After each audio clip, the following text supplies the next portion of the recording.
Hi అండి. ఈ వీడియోలో ముఖ్యంగా ఏపీపీఎస్సీ జనరల్ స్టడీస్‌లో భాగంగా గ్రూప్ 2 కానివ్వండి, గ్రూప్ 1 కానివ్వండి, మనకి వచ్చేటువంటి క్వెషన్స్‌లో ముఖ్యంగా కొన్ని టాప్ క్వెషన్స్ అన్నిటిని కూడా అంటే గతంలో వచ్చిన క్వెషన్స్ ఆధారంగా కొన్ని టాప్ మోడల్ క్వెషన్స్ తయారు చేస్తున్నాను. వాటిని మీ ప్రిపరేషన్ ఆల్రెడీ చాలామంది ప్రిపరేషన్‌లో ఉన్నారు. ఆ ప్రిపరేషన్‌లో భాగంగా ఆ టాప్ క్వెషన్స్ ఆధారంగా మీరు ఆ సబ్జెక్ట్‌లో ఎంతవరకు రీచ్ అవుతున్నారు అనేటువంటి ఒక ప్రాక్టికల్ టెస్ట్ అన్ని సబ్జెక్టుల వారీగా తీసుకొస్తాను. సో ఇది మొట్టమొదటి వీడియో. ఇందులో ఇండియన్ హిస్టరీని నేను ఈ ప్రాక్టికల్ టెస్ట్ కోసం తీసుకోవడం జరిగింది. ఓకే, ఇండియన్ హిస్టరీ యాక్చువల్గా హిస్టరీ అనేది చాలామంది మిస్టరీ అని, రోస్ట్ అని ఇలా రకరకాలుగా వాడుతూ ఉంటారు. రకరకాల అంటే నెంబర్ ఆఫ్ డేట్స్ ఉంటాయని, నెంబర్ ఆఫ్ కింగ్స్ ఉంటారు, ఇలా రకరకాల వాటి వల్ల. సో కానీ అదేమి కాదు. చరిత్ర అంటే ఒక అద్భుతమైనటువంటి స్టోరీ. అంటే ఒక కథని గురించి చదవడమే హిస్టరీ. జీవితాన్ని ప్రేమించేటువంటి ప్రతి ఒక్కరికి కూడా చరిత్ర బాగా అర్థమైపోతుంది. ఎందుకంటే మన జీవితాన్ని ఎందుకు ప్రేమిస్తాం, ఎప్పుడు ప్రేమిస్తాం? మన జీవితం మీద మనకు విలువ ఉన్నప్పుడు, మన గతం మీద మనకి నమ్మకం ఉన్నప్పుడు, మన భవిష్యత్తు మీద మనకి ఆశలు ఉన్నప్పుడు, మన వర్తమానం మీద మనకి ఖచ్చితమైనటువంటి అవకాశాలు ఉన్నప్పుడు. సో ఇవన్నీ ఉంటేనే జీవితాన్ని ప్రేమిస్తాం. చరిత్ర కూడా అంతే. చరిత్ర గతం నుండి మనకి అనేక అనుభవాలను ఇస్తుంది. కాకపోతే చరిత్ర చదివేటప్పుడు మాత్రం మనం ఒక కథలా చదవాలి. కథలా అంటే ఏంటి? దానికి ఒక ప్రారంభం, దానికి ఒక విశ్లేషణ, దానికి ఒక కథా వస్తువు, దానికి ఒక ముగింపు, ఇలా ఒక ఆర్డర్ ఉంటుంది. అలాగే మీకు కొన్ని సబ్జెక్ట్స్ ఉంటాయి, అవి అక్కడో చాప్టర్ ఇక్కడో చాప్టర్ చదివినా పర్వాలేదు. కానీ చరిత్ర అలా కాదు. ప్రాచీన భారతదేశ చరిత్ర నుంచి మధ్యయుగ భారతదేశ చరిత్ర మీదుగా ఆధునిక భారతదేశ చరిత్ర మొత్తాన్ని చదివితేనే చరిత్ర మనకు బాగా అర్థమవుతుంది. ఆ విధంగానే నేను ఈ క్వశ్చన్స్ కూడా తయారు చేయడం జరిగింది. ఇక్కడ నేను ఇస్తున్నటువంటి ఈ 65 ప్రశ్నలు కూడా ప్రాచీన భారతదేశ చరిత్రలో మొదలై ఆధునిక భారతదేశ చరిత్రలో ముగుస్తాయన్నమాట. సో మీకు ఒక స్టోరీ, ఒక కథ చెప్తున్నట్టుగానే భారతదేశ చరిత్ర కోసం ఉండేటువంటి క్వశ్చన్స్లో ఈ టాప్ 65 క్వశ్చన్స్ మీ ప్రాక్టికల్స్ని తెలియజేస్తాయి. అలాగే వీటికి సంబంధించినటువంటి ఆన్సర్ కీ కూడా నేను కింద మెసేజ్లో లింక్ ఇచ్చాను, అది మీరు డౌన్లోడ్ చేసుకోండి. అందులో ఆన్సర్స్ కీస్ ఉన్నాయి. సో ఓవరాల్గా ఈ క్వశ్చన్స్ అన్నీ కూడా మీరు ప్రాక్టీస్ చేసి వాటిని మీరు ఖచ్చితంగా ఆన్సర్స్ గుర్తించి ఈ ఆన్సర్ కీతో మీరు కరెక్ట్ చేసుకోండి. ఆ విధంగానే ప్రతి సబ్జెక్టు మీద కూడా నేను ప్రాక్టికల్ వీడియోస్ మీ ముందుకు తీసుకొస్తున్నాను. Thank you. చరిత్ర పరిశోధనకి ముఖ్యమైన ఆర్కియాలజీ సర్వే ఆఫ్ ఇండియా, దానికి మొదటి సర్వేయర్ ఎవరు? Cunningham, William Jones. అలాగే ప్రాచీన శిలాయుగానికి చెందిన ప్రాంతాలు ఏవి అని ఇక్కడ 4 ప్రాంతాలు అడిగడం జరిగింది. 3 ప్రాంతాలు లేదా అన్నీ ఏంటన్నది గుర్తించండి. భారతదేశంలో మొదట వాడిన లోహం ఏది? బంగారమా, వెండ, రాగి ఆర్ ఇనుము? ఏంటి? ఇది మీరు గుర్తించాల్సి ఉంటుంది. అలాగే శాసనాల అధ్యయనాన్ని ఏమంటారు? Carbon dating, epigraphy, uranium dating, epigraphy. So కొంచెం హరప్పా నాగరికత ఏ నది ఒడ్డున బయలుపడింది? సింధు, రావి, నర్మదా, గంగా నది ఒడ్డున. పశుపతి విగ్రహం దొరికిన నాగరికత ఏది?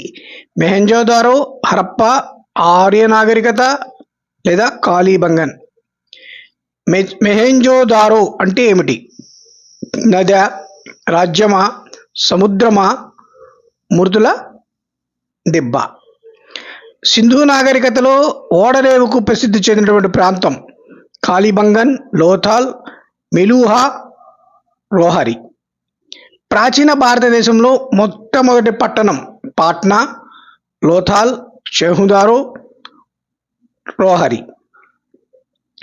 వాంగ్మయంలో సింధు పేరేంటి? మెలూహా, లోథాల్, రావి, మెహర్గర్. అలాగే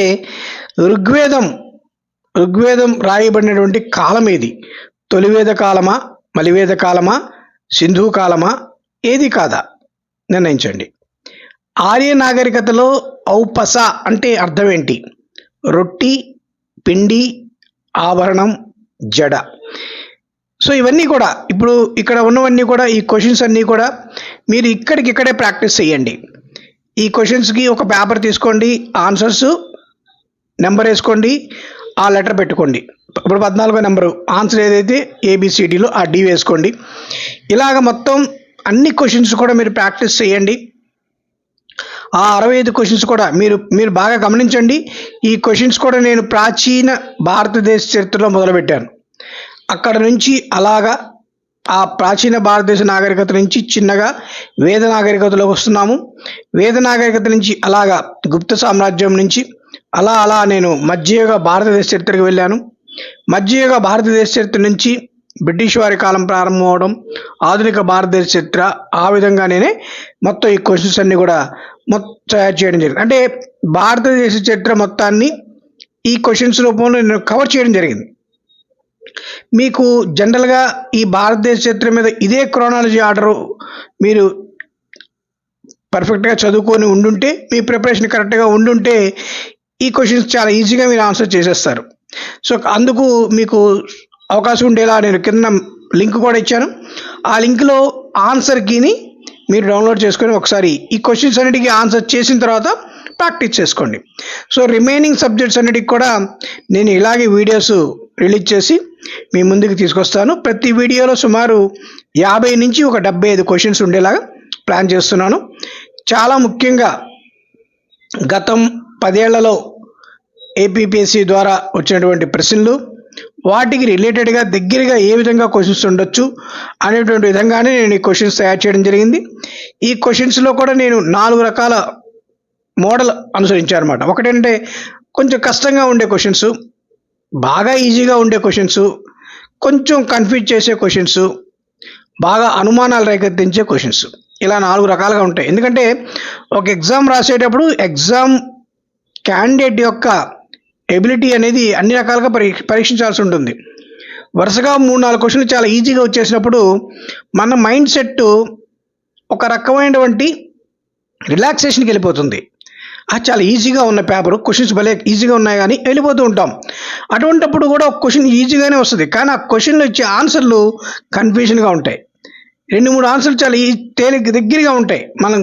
మనం బాగా పర్టికులర్గా చూస్తే కానీ ఆ తేడాని గమనించలేం. అటువంటి క్వశ్చన్స్ 3-4 క్వశ్చన్లు వరుసగా ఈజీగా వచ్చినప్పుడు అటువంటి ఒక కన్ఫ్యూజన్ పెట్టుబడుతుంది. అక్కడ మనం దొరికిపోతాం. మనం ఆ రిలాక్సేషన్ మూడ్లోనే చాలా దగ్గరగా ఆన్సర్లు ఉన్నటువంటి దాంట్లో ఒక తప్పు ఆన్సర్ మనం కరెక్ట్గా సెలెక్ట్ చేసి పడేస్తే మైనస్ మార్కులోకి వెళ్ళిపోతాం. సో ఇది ఎగ్జామ్ రాసేటువంటి ప్రాక్టికల్ అనాలిసిస్ కూడా ఇది. సో ఆ విధంగానే నేను తయారు చేసినటువంటి దాంట్లో ఈ క్వశ్చన్స్ కూడా తయారు చేసినప్పుడు చాలా ఈజీగా కొన్ని వెంటనే కన్ఫ్యూజన్ బిట్ ఉంటుంది, అలాగే ఒకసారి కష్టమైన క్వశ్చన్ ఉంటుంది. ఓవరాల్గా మిమ్మల్ని కేవలం ప్రశ్నకి ఆన్సర్ చేసే విధంగానే కాకుండా ప్రతి ప్రశ్నని ప్రతి ఆన్సర్ని చదివి క్వశ్చన్కి ఆన్సర్ చేయాలి అనేటువంటి ఆ యొక్క మోడల్కి నేను సిద్ధం చేయాలి అనేది నా ఉద్దేశం. సో ఆ విధంగానే మీరు ప్రిపరేషన్ కూడా చేసే ఉంటారు. ఆ విధంగానే వీటిని కూడా ప్రాక్టీస్ చేయండి. ఖచ్చితంగా ప్రతి సబ్జెక్ట్లో ఈ విధమైనటువంటి ప్రాక్టికల్ వీడియోస్ నేను మీ ముందుకు తీసుకొస్తాను.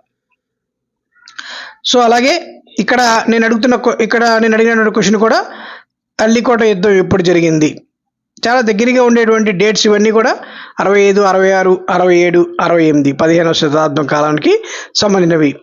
అలాగే దామ్ అనే వెండి నాణెం ఎవరి కాలానిది? సో ఇక్కడ మనం క్లియర్గా మధ్యయుగ భారతదేశ చరిత్రకి వెళ్తాం. ఖచ్చితంగా మొఘల్ సామ్రాజ్య కాలం. ఇది కొంచెం కన్ఫ్యూజన్ పెట్టు, బాగా స్టాండర్డ్ నెంబర్ ఇది చాలామందికి, బట్ చిన్న కన్ఫ్యూజన్ కోసం ట్రై చేయడం జరిగింది. అలాగే ఫిరదౌసి ఎవరి ఆస్థాన కవి? అక్బర్, గజనీ, ఘోరీ షేర్షా.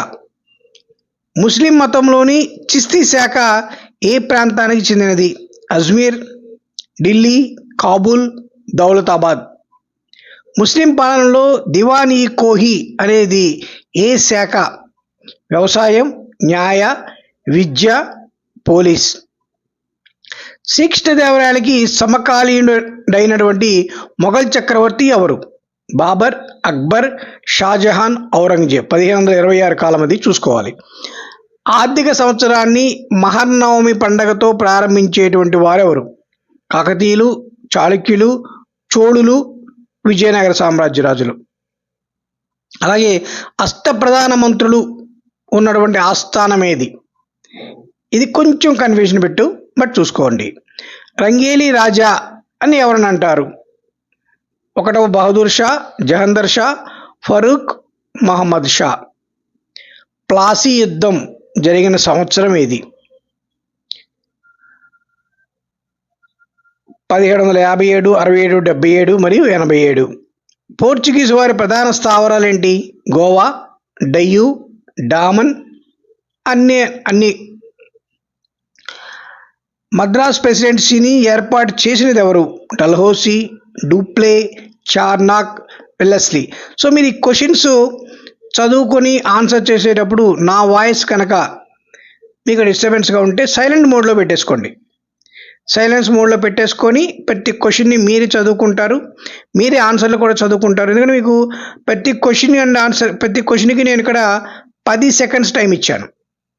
సో 10 సెకండ్స్లో నా వాయిస్ వల్ల ఏదో మ్యూజిక్ వల్ల కూడా మీకు డిస్టర్బ్ లేకుండా పూర్తి స్థాయిలో దీన్ని సైలెంట్ మోడ్లో పెట్టి ఈ 10 సెకండ్స్లో ఒక క్వశ్చన్కి ఆన్సర్ చేసే విధంగా మీరు ముందుకెళ్లాల్సి ఉంటుంది. అలా కూడా మీరు చేసుకోవచ్చు.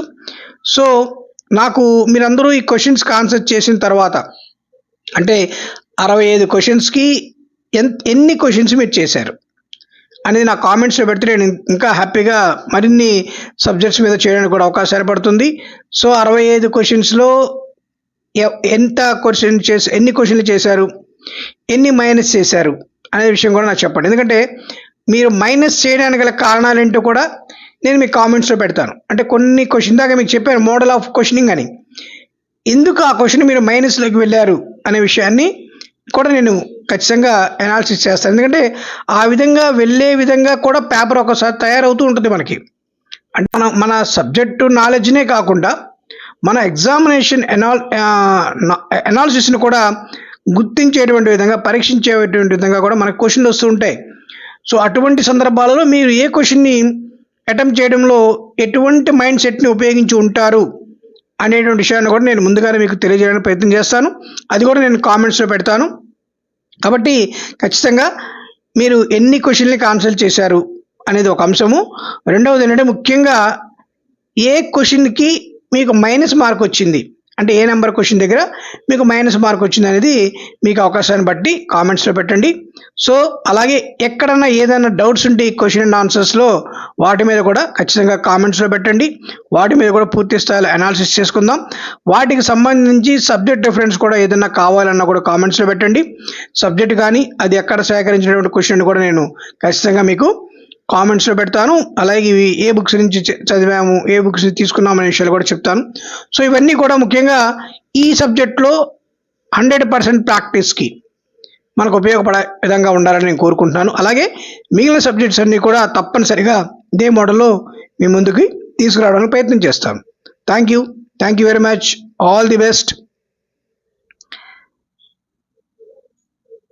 సో ఇక్కడ ఈ క్వశ్చన్ చూడండి, బాలగంగాధర్ తిలక్ ఏ వర్గానికి చెందినవారు? అలాగే నెక్స్ట్ క్వశ్చన్ మనం తీసుకున్నప్పుడు ఈ క్వశ్చన్కి ఆన్సర్ అతివాదం, మితవాదం ఇలా ఉంది. నెక్స్ట్ క్వశ్చన్, చంపారన్ సత్యాగ్రహం దేని కొరకు జరిగింది? సో ఇది మళ్ళీ కొంచెం కన్ఫ్యూజన్ పెట్టే కదా.